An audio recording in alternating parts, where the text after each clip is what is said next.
Um, Hello and welcome back to the SOPRANO podcast. I'm happy that you're here. I'm happy to be here because you know what? If you listened to yesterday's podcast, we were having a little bit of a tough time. Yesterday was a little bit of a downer. But today was better. It wasn't that different, but it was better for some reason. And I am convinced that one of those reasons was because I acknowledged that yesterday was not that great.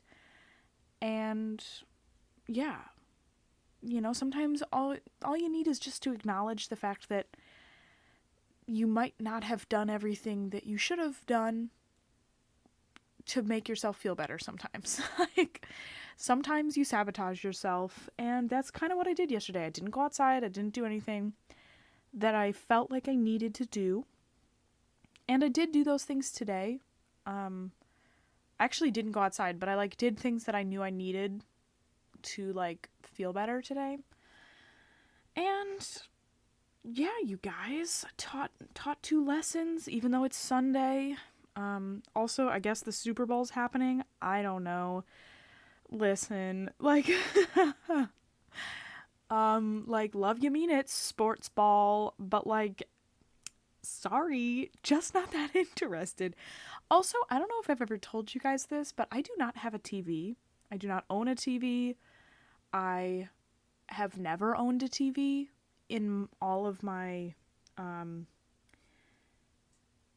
days. I don't know what I was going for there. But I have not owned a TV. I just don't have one. I do not have Netflix. I really get more of my entertainment off of YouTube. And, I guess something that I wanted to tell you about was, I guess, streams are also something that I'm interested lately. So, yeah, I don't have a TV, so not watching the Super Bowl, although I know I could watch it on my laptop, but that item of technology is also subpar. Listen, I have been really, really trying in the past couple of months to raise my standards for living. And listen, do not get me wrong here. I have not been doing myself dirty. You know what I mean? I have not been mistreating myself in any big, large way. But I have, because of, I don't make a lot of money, because I don't necessarily feel like I deserve stuff all the time, because of a lot of reasons, I don't necessarily get myself the nicest things. I don't necessarily spend money on quality items. I'm all about a bargain, girl. I love the Dollar Tree. I love the thrift store. I love Savers. And I am not particularly attached to items, and I try not to waste things if they break. If they break, but it still works or it has the potential to work, you better believe I'm gonna try and fix it, girl. If something rips or if something cracks or whatever, I am not gonna throw it away. I'm gonna try and fix it. And if I really can't fix it, or if I can get a couple more uses out of it before I absolutely cannot use it, of course I'm gonna get rid of it. Anybody who knows me or has ever been in my apartment or to my dwellings knows that I'm not a hoarder. I don't have any attachments to things, but I do feel as though I want to use them to their maximum potential before I get rid of them, if that makes any sense. Yeah, and I also just kind of feel like a lot of material things are a scam. So many things I can get that work well and function correctly and are fine, I can get secondhand, and they're so much cheaper, and I don't have to waste so much money on them. And materialistic capitalism is really annoying to me, and I find that being preyed upon by so many large corporations all the time, constantly, with ads, makes me very upset. So I don't really like buying things at retail price for that reason and others.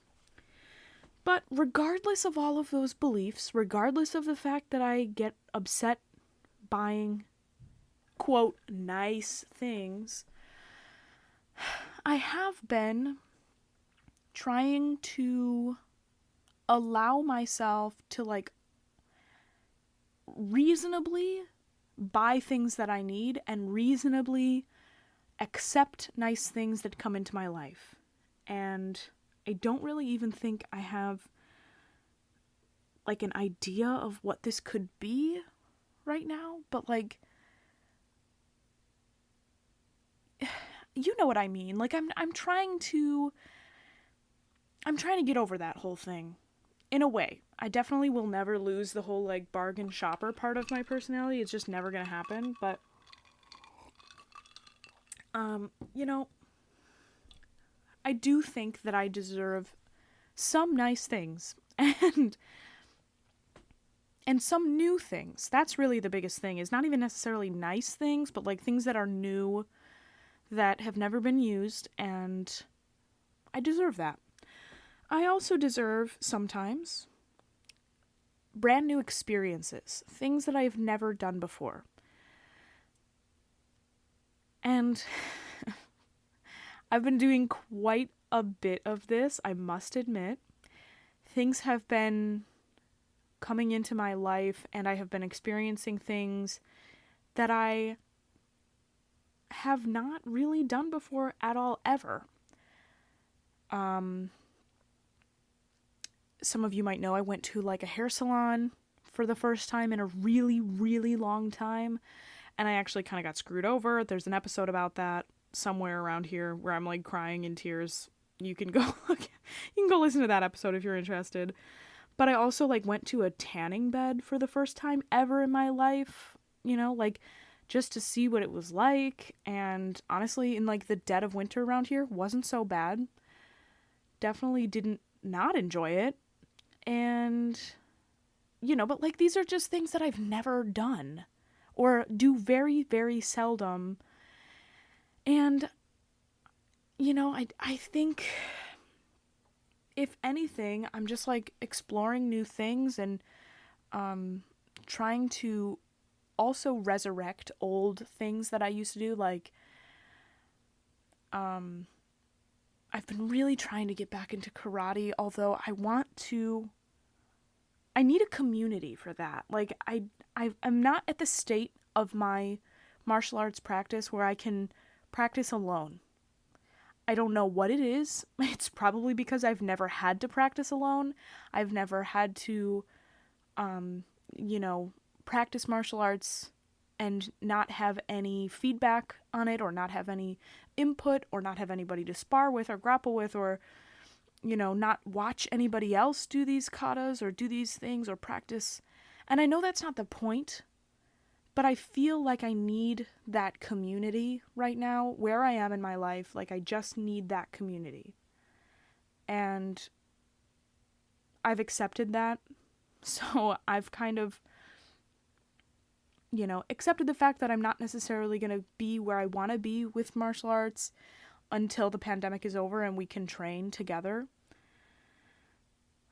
Which is kind of sad. But it is what it is. And I don't want to sacrifice that community for anything, you know? Like, the sense of community that comes with a school of people who are all, like, like-minded in a way and want to better themselves is unlike any other. So, yeah. Oh, my potatoes are done, but they're not. You gotta love a good segue, and I feel like that timer has gone off multiple times in this podcast, if you've listened to many episodes. I set timers all the time because I'm too scatterbrained, and I'm gonna forget about those potatoes in the oven. I'm currently roasting some red potatoes and some Brussels sprouts and some onions and garlic in the oven. It smells chef's kiss amazing in here. And I also am making some short grain rice, and I'm going to meal prep the heck out of those two things. yeah, dude, can't wait. This is gonna be a great evening. I've also got a beverage, if you haven't heard it yet. And yeah, so I'm trying to give myself new experiences and, the attention that I deserve from myself, if that makes any sense. I'm trying to just be exciting for myself. Because that's important for me. I think that being able to hang out with yourself and to literally just be okay with the fact that, yes, you are hanging out with literally just yourself, and that's fine, is huge. It's a big deal. I still struggle with it daily. I'm not necessarily even good at it yet, but I am definitely working at it every day.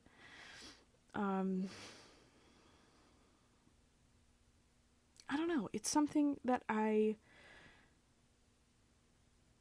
have talked to my therapist about. Don't get me wrong, girl. But it's something that I've been working on the past couple of months because of a traumatic event that happened to me in November, of which I have still not decided whether or not I want to talk about this on the podcast. I really don't think that I want to, mainly because I don't want to, immortalize the trauma, if that makes any sense. I don't want to immortalize it, and I don't want to really relive it in kind of like a petri dish scenario. I've relived it so many times. You have literally no idea. Oh my god, I'm literally scarred for life, but it is what it is, and I am who I am today because of that event. But yeah, it's hard. I don't know if I want to talk about it here on the pod. I'm pretty open about my life and my general state of well-being.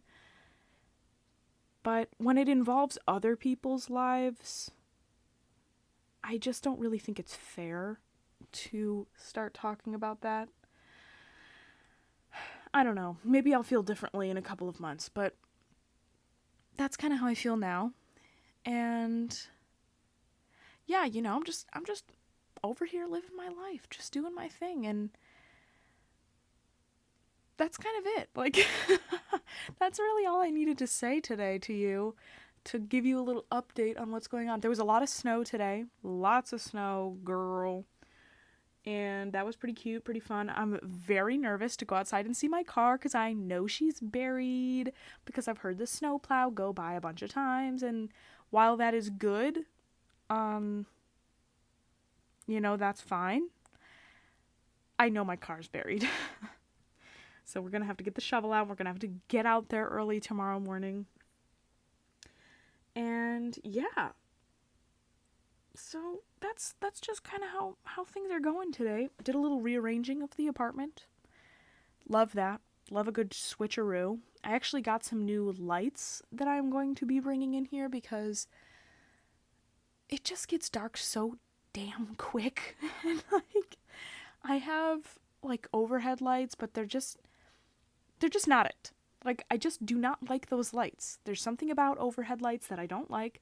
I like lamps and I like string lights, and that's pretty much it. I do not like overhead lights. I feel like I'm in a dentist's office. So anybody who comes in here and is like, oh, just turn on this ceiling fan light. No, I'm not going to turn on the ceiling fan light because it's literally white fluorescent light, and it makes me feel like I'm in an insane asylum. So no, I'm going to put up some more string lights and get another lamp. Okay? Oh, goodness. I need a sip. Need a sip after that. Also, I had a couple people mention to me, they're like, oh, do you drink every night? You have a beverage in your podcast. No. Just no, I don't. Sometimes it's just water, or sometimes it's bubble tea. I think a couple nights ago I made bubble tea.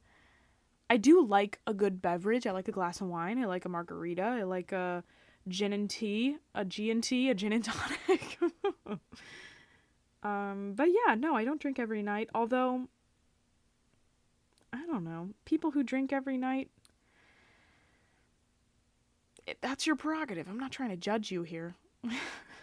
So, that's to answer that question.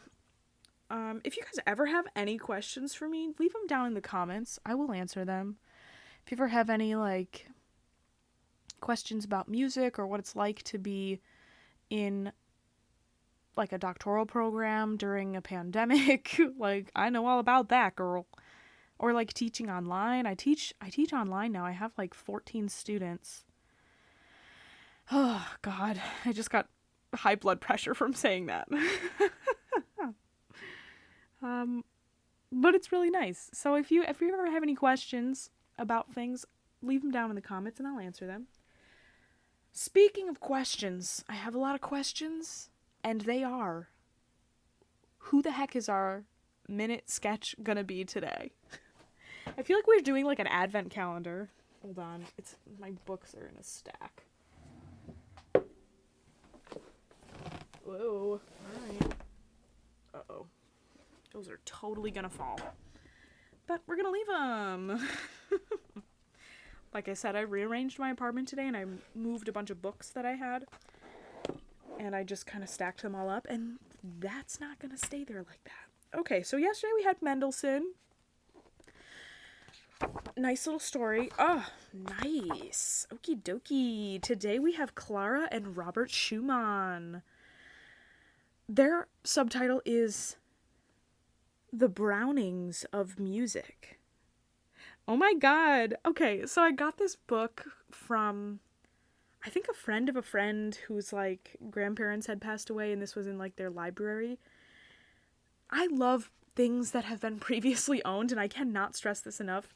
And I'm saying this because it looks like somebody, maybe like a kid or something, was going through this book, and they took, like, a pencil and they just, like, traced over the name Klara.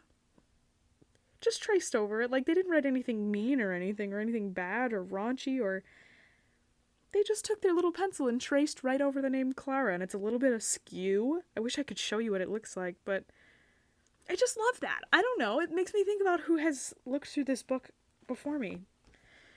So anyway,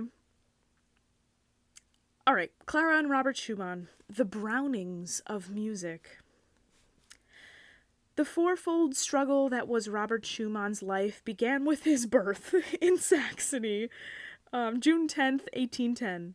When he was graduated from the University of Leipzig, supposedly a lawyer, he wrote his mother pathetically, quote, "My whole life has been a 20 years battle between poesy and prose, or call it music and law," end quote.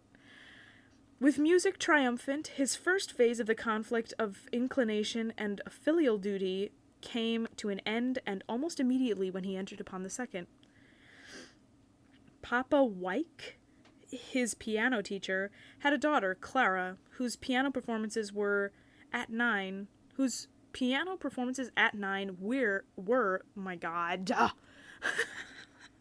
It wouldn't be one of these sketches if I literally didn't, like, stumble terribly over the English language. Okay, let's just start over there. Papa Weik, his piano teacher, had a daughter, Klara, whose piano performances at 9 were the talk of Leipzig. She adored Robert, fed him gingerbread, and played his pieces entrancingly.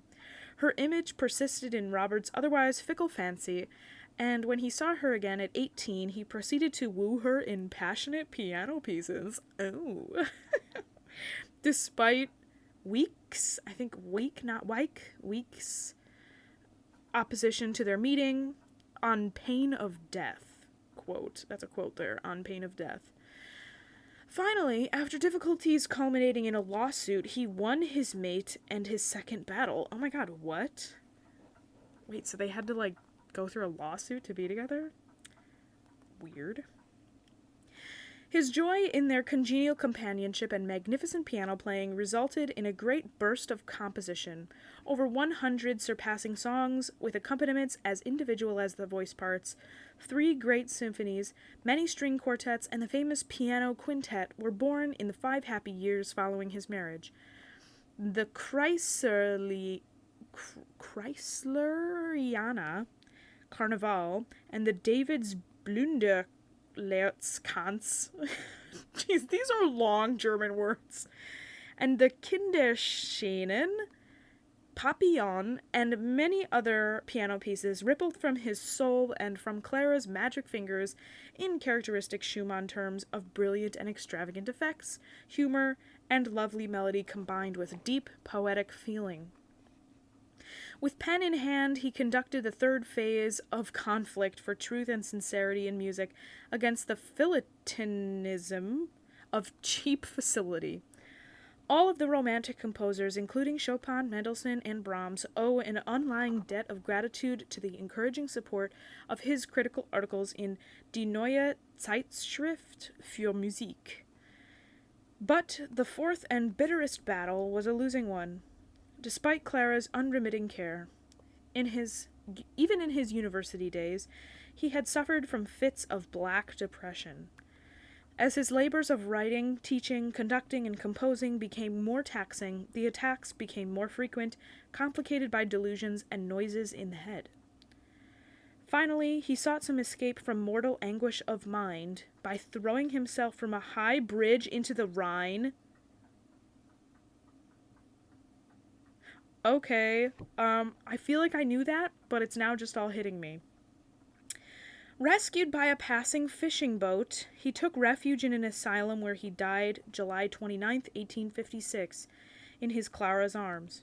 She survived him by 40 years of loving dedication to the perpetuation of his fame.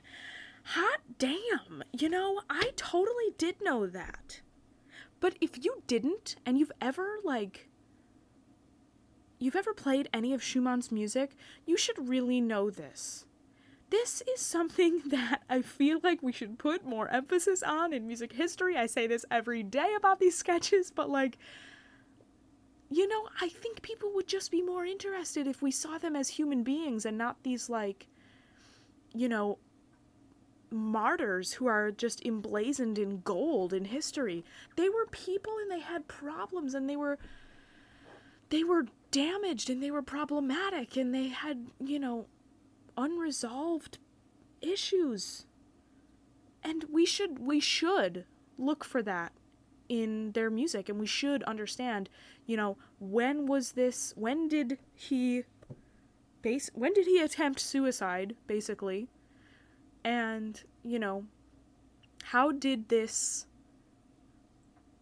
date, that specific day, the music he wrote leading up to those days, I'm sure there's tons of research on this because I'm sure there are, I would just have to look for it. But there should be conversations amongst at least high schoolers and definitely collegiate individuals about these kinds of things. I'm not saying that my music history education is incomplete, because I think that there was a lot that I just was hearing for the very first time, in music history. It's a lot of information.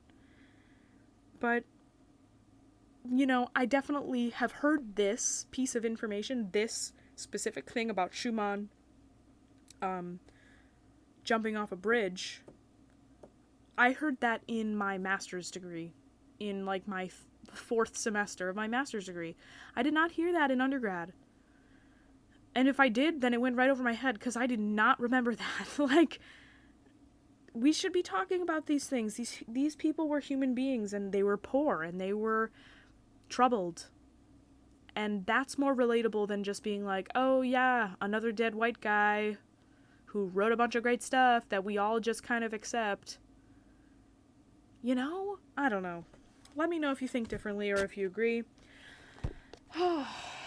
I've got to take those potatoes out of the oven, people. I hope you enjoyed today's episode. If you did and you want to hear more, I do put out an episode every single day. yeah, it's like a daily pod. It always has been. I don't know. It's a daily thing. So if you want to subscribe, go ahead, hit the subscribe button, and you can also hit the bell notification if you want to get notified when I post. Sometimes it's in the morning, sometimes it's late at night. I don't know. I don't have no schedule because I cannot schedule one more damn thing in my schedule. It's just too much. So hit the bell notification and you'll just get notified when I post a new pod. So you can also leave a like if you feel so compelled, and you can comment, ask me a question, do whatever you want to do. It's up to you. It's your life. I hope you have a wonderful morning, afternoon, evening, or night, whenever you happen to be listening to this. And this, of course, is the Paper Soprano podcast, and I am your host, Heidi Schneider. Thank you so much again for being here, and I'm going to talk to y'all tomorrow. Okay. I gotta get out of here. Okay, love you, mean it. Bye.